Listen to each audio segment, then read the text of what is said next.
नमस्कार मित्रों, सबसे पहले तो आप सभी को मकर संक्रांति की हार्दिक हार्दिक शुभकामनाएं। देखिए, मकर संक्रांति का इंतजार साल भर होता है क्योंकि साल का पहला पर्व त्योहार इसे कहा जाता है।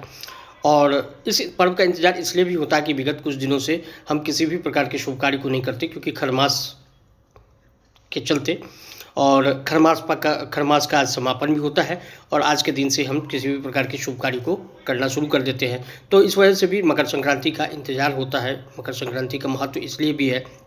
देखिए, सियासत में भी अगर मैं बात करूं तो सियासत में भी संक्रांति का बहुत महत्व है। और आप देखेंगे कि जो संक्रांति के मौके पर चूड़ा दही का भोज जो है, आम लोग करें ना करें, लेकिन जो है नेताओं में ये होड़ लगी रहती है कि हम चूड़ा दही का भोज करें, दही चूड़ा का भोज करें। और सबसे पहले देखिए, कल जो तस्वीरें सामने आई उसमें बिहार के डिप्टी सीएम विजय सिन्हा ने अपने आवास पर चूड़ा दही का भोज किया। इसमें मुख्यमंत्री नीतीश कुमार, डिप्टी सीएम सम्राट चौधरी और भी जो एनडीए के तमाम दिग्गज नेता जो हैं वो उपस्थित हुए। लेकिन एक चेहरे ने सबको चौंकाया। वो चेहरा कौन था? वो चेहरा था तेज प्रताप यादव का। तेज प्रताप यादव विजय सिन्हा के आवास पर गए और उन्होंने जो है चूड़ा दही के भोज का लुत्फ भी उठाया। फिर बाद में साथ में दोनों ने जो है इस तरह के बयान भी दिए कि जो है इसके की कोई सियासी मायने नहीं निकाले जाने चाहिए।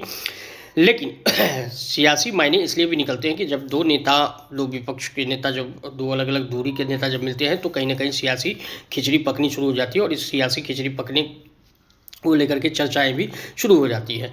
इसके बाद आज एक बार फिर बिहार में भोज का आयोजन किया गया। बिहार में आज मुख्यतः जो है दो चूड़ा दही के भोज हुए। आपको मैं बता दूं, एक तो तेज प्रताप यादव के आवास पर चूड़ा दही का भोज हुआ और दूसरी जो भोज हुई वो भोज हुई पूर्व मंत्री हैं रत्नेश सदा, उनके आवास पर भोज हुई।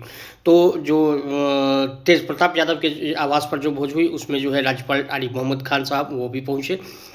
और सबसे बड़ी बात कि लालू प्रसाद यादव भी पहुँचे। लालू प्रसाद यादव जो तेज प्रताप यादव के पिता है, लेकिन बीते कुछ दिनों में आपने देखा होगा जो इस तरह के घटनाक्रम बने जिसमें कि तेज प्रताप यादव को भी आरजेडी से निकाल दिया गया। इसके अलावा उनके बारे में ऐसे भी जो है वो लालू यादव के जो सोशल मीडिया पोस्ट है उससे भी कहा कि परिवार से भी उनको अलग कर दिया गया।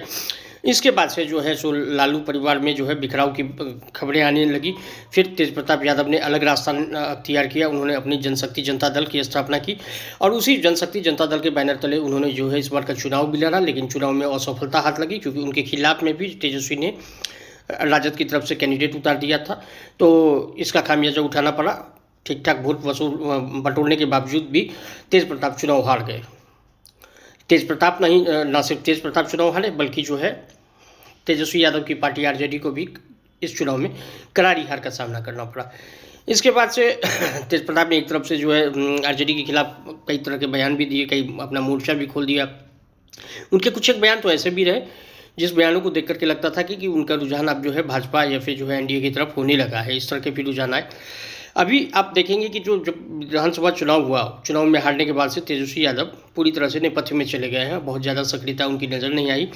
हाल फिलहाल में वो विदेश के दौरे पर भी चले गए थे, लेकिन तेज प्रताप यादव बराबर सुर्खियों में बने रहे और हारने के बावजूद वो लगातार जो है लोगों से मिलना जुलना उन्होंने जारी रखा। और इसके बाद से ये इस जो आज की जो भोज थी इसकी प्लानिंग उन्होंने काफ़ी पहले से कर रखी थी और काफ़ी तैयारी कर रखे थे। पिछले 10-15 दिनों से लगातार लोगों को न्योता दे रहे थे। सबसे मिलने जुलने गए, बिहार सरकार के कई मंत्रियों से मिलने जुलने गए, विजय सिन्हा के यहाँ भी उन्होंने न्योता दिया। इसके अलावा और कई सारे मंत्रियों से वो मिले, सबको उन्होंने आमंत्रित किया। कल एक तस्वीर आई जो यकीनन जो है थोड़ा हट कर लगा कि कई जो लालू परिवार में जो विवाद का जो सिलसिला चल रहा था उस विवाद के सिलसिले को खत्म करने की आप कह सकते हैं कि जो तेज प्रताप की पहल हुई और तेज प्रताप पहुँचे अपनी माँ राबड़ी देवी के आवास पर। वहाँ उन्होंने क्या किया, वहाँ उन्होंने जो है अपने पिता लालू यादव से मिले, माता राबड़ी देवी से मिली और भाई तेजस्वी यादव से भी मिले। इसके अलावा उन्होंने अपने जो भतीजी हैं उनके साथ भी जो है बजाते खेला। और ये तस्वीरें भी सोशल मीडिया पर खुद तेज प्रताप यादव ने शेयर की। अपने इस भोज में उन्होंने जो है न सिर्फ लालू यादव बल्कि राबड़ी देवी और तेजस्वी को भी आमंत्रित किया।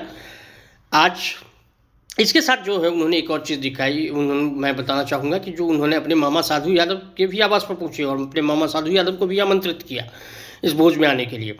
और आपको बताऊं कि जो साधु यादव जो है उनका संबंध जो है लालू परिवार से पूरी तरह से खत्म हो गया था। कई बार साधु यादव ने भी लालू परिवार के बारे में काफ़ी तीखे बयान दिए और लालू परिवार की भी तरफ से कोई भी जो है साधु यादव के पक्ष में कोई कुछ नहीं बोलता नजर आया हाल फिलहाल के दिनों में। लेकिन जो है तेज प्रताप यादव पहुंचे अपने मामा साधु यादव के घर। साधु यादव से भी उन्होंने जो है उनको भी आमंत्रित किया। आज तेज प्रताप यादव के आवास पर जब भोज हुआ तो सबसे पहले जो है वहाँ पर उनके पिता लालू यादव नजर आए। पिता लालू यादव नजर आए। उसके बाद में जो है राज्यपाल आरिफ मोहम्मद खान साहब वो भी पहुँचे वहाँ पर। फिर उसके बाद में कई सारे नेताओं के आने का वहाँ पर पहुँचने का सिलसिला शुरू हुआ लगातार। डिप्टी सीएम विजय सिन्हा भी पहुँचे। इसके साथ जो है बिहार सरकार में मंत्री अशोक चौधरी वो भी तेज प्रताप यादव के आवास पर पहुँचे। इसके साथ साथ जो है साधु यादव तो भी पहुँचे, वो तो पहुँचे ही। फिर पशुपति कुमार पारस और इस तरह के कई सियासी दिग्गज जो है मिले और सबने जो है एक से जो है सो तेज प्रताप की तारीफ की। उनके पिता लालू यादव ने भी बयान दिया कि जो अब वो जैसे भी रहे परिवार के साथ मिलकर रहे। इस तरह के भी सकारात्मक बयान लालू यादव ने दिया। तो कुल मिला जुला करके अब ये कह सकते हैं कि जो तेज प्रताप के दिमाग में क्या चल रहा है, आखिर तेज प्रताप की अगली रणनीति क्या है, ये बड़ा सवाल है। क्योंकि जैसा मैंने पहले बताया कि जो तेजस्वी अभी शायद आत्ममंथन के दौर से गुजर रहे हैं तो उनकी वो सक्रियता नज़र नहीं आ रही है। आने वाले समय में हो सकता है कि तेजस्वी और ज़्यादा सक्रिय होते हुए नजर आए। लेकिन इधर जो है तेज प्रताप ने बराबर जो है लोगों से मेल जोल का सिलसिला रखा है। तो क्या वो अपने जनशक्ति जनता दल को आगे बढ़ाते हैं या फिर इस तरह के भी जो कयास लग रहे हैं कि वो एनडीए में शामिल हो सकते हैं। क्योंकि उन्हें अपना तय करना है, उन्हें अपना राजनीतिक भविष्य तय करना है। और क्योंकि उन्हें अपना राजनीतिक भविष्य फिर से क्या वो आरजेडी में जा सकते हैं, तो ये तीन बड़े सवाल हैं। लेकिन तेज प्रताप के बारे में जो है मैं ये कह सकता हूँ कि जो हाल फिलहाल में जो सोशल मीडिया पे जो ट्रेंड्स देखने को मिल रहे हैं उसमें जो है तेज प्रताप की लोकप्रियता निश्चित रूप से बढ़ी है। और आम लोगों के बीच में जो उनकी जो गतिविधियाँ हैं, जो उनकी सक्रियता है, उनको देख करके उनकी जो है टीआरपी, उनकी आप कह सकते हैं लोकप्रियता में इजाफा हुआ है। तो आने वाले दिनों में ये देखना दिलचस्प होगा तेज प्रताप आगे क्या एक्शन लेते हैं और तेज प्रताप का अगला सियासी चाल क्या हो सकता है। अब अगर मैं बात करूं कि जो मैंने दूसरे भोज की बात की थी, तो दूसरा भोज जो हुआ बिहार सरकार के पूर्व मंत्री रत्नेश सदा जी के आवास पर। और रत्नेश सदा के आवास पर जो ये भोज हुआ उसमें मुख्यमंत्री नीतीश कुमार भी पहुंचे और तमाम बिहार के जो जेडीयू के जो दिग्गज नेता लोग थे वो सभी लोग वहां पर पहुंचे। और पत्रकारों ने उनसे सवाल भी पूछा कि चूँकि वो उनके साथ ये टैग लग चुका है कि पूर्व मंत्री।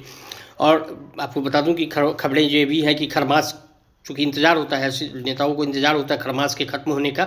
क्योंकि कई जगहों पर कई सरकारों में जो है मंत्रिमंडल विस्तार की जो संभावनाएं होती है तो उसके लिए जो है खरमास तक इनको टाल दिया जाता है। लेकिन खरमास के खत्म होने के बाद में मंत्रिमंडल विस्तार की कवायद भी तेज हो जाती है। तो बिहार में भी जो है खरमास के बाद यानी मकर संक्रांति के बाद जो है कैबिनेट विस्तार की खबरें हैं और इसमें कुछ कई विधायकों को मौका मिल सकता है, अवसर मिल सकता है। तो ये इस नाते भी जो है कि अपने आप को अपने नेता के सामने प्रस्तुत करें और जो है जो सियासी जो है मतलब पॉलिटिकल सिक्वेंसन जो इक्वेशंस होते हैं, समीकरण, उनको साधने की भी कोशिशें होती है। तो इस लिहाज से भी जो है खरमास का जो ये और मकर संक्रांति का ये भोज जो है बहुत मायने रखता है। और आपको मैं बता दूं कि जो आज दिल्ली में भी जो है बीजेपी दफ्तर में चूड़ा दही भोज का आयोजन किया गया, जिसमें मुख्य जो मतलब जो उनके कार्यकारी राष्ट्रीय अध्यक्ष नितिन नवीन ने शिरकत की और भी कई तमाम बड़े दिग्गज नेता वहां उपस्थित हुए। तो कुल मिला जुला करके आप कह सकते हैं कि जो देश भर में जो है सो आज संक्रांति के मौके पर जो है भोज का आयोजन हुआ। खबर भाजपा से भी है, खबर भाजपा से कि जल्द ही जो है अभी जो आपको मैंने ये कहा कि कार्यकारी राष्ट्रीय अध्यक्ष, तो आने वाले कुछ दिनों में ये कार्यकारी शब्द हट जाएगा और राष्ट्रीय अध्यक्ष बन जाएंगे सीधे नितिन नवीन। क्योंकि जो खबरें हैं कि 19 या 20 को संभवतः जो है भारतीय जनता पार्टी का अगला पूर्णकालिक अध्यक्ष की घोषणा की जाएगी। और इसके साथ में आपको एक और खबर अपडेट कर दूं कि नितिन नवीन राष्ट्रीय अध्यक्ष के तौर पर जो है अपना नामांकन दाखिल करेंगे और उनके प्रस्तावक और कोई नहीं बल्कि प्रधानमंत्री नरेंद्र मोदी बनने जा रहे हैं। तो प्रधानमंत्री नरेंद्र मोदी खुद उनके प्रस्तावक हो सकते हैं। तो इस लिहाज से ये कह सकते हैं कि जो आने वाले कुछ दिनों में जो है नितिन नवीन मतलब भाजपा को पूर्णकालिक अध्यक्ष मिलने जा रहा है और नितिन नवीन की ताजपोशी जो है बतौर राष्ट्रीय अध्यक्ष होने जा रही है। तो कुल मिलाजुल के ये अपडेट है जिसमें कि मैंने आपको बताया कि बिहार में खरमास के खत्म होने का इंतजार था। खरमास अब खत्म हो चुका है, मकर संक्रांति की शुरुआत हो गई। इसके साथ ही नए समीकरण बनेंगे और मंत्रिमंडल विस्तार की जो संभावनाएं हैं वो मंत्रिमंडल विस्तार में भी कई नए लोगों को भी मौका दिया जा सकता है। अगला वीडियो जो मैं आपको बनाऊंगा उसमें आपको बताऊंगा कि मंत्रिमंडल विस्तार में किस नए नामों पर चर्चा हो सकती है और किन नए लोगों को मौका मिल सकता है। मित्रों, एक बार फिर से आप सभी को शुभकामना, मकर संक्रांति की सपरिवार शुभकामनाएं आपको। ये वीडियो कैसा लगा, इस वीडियो में जो आपके सुझाव हैं जो निश्चित रूप से आपको कमेंट बॉक्स में लिखें और साथ साथ मुझे अपना वीडियो किस विषयों पर बनाना चाहिए आप किन विषयों के बारे में जानना चाहेंगे तो वो भी अपने सुझाव निश्चित रूप से कमेंट बॉक्स में करें। साथ ही साथ मैं आपसे समर्थन भी मांगता हूँ, मैं आपसे सपोर्ट भी मांगता हूँ कि आप जो मेरा फेसबुक पेज है, जो मेरा ट्विटर हैंडल है, जो मेरा इंस्टाग्राम और लिंक्डइन के पेज है, और इसके साथ ही मेरे यूट्यूब चैनल जो है उस यूट्यूब चैनल को भी आप शेयर करें, लाइक करें, कमेंट करें और मेरा उत्साहवर्धन बनाते रहें। धन्यवाद। अपना ख्याल रखें।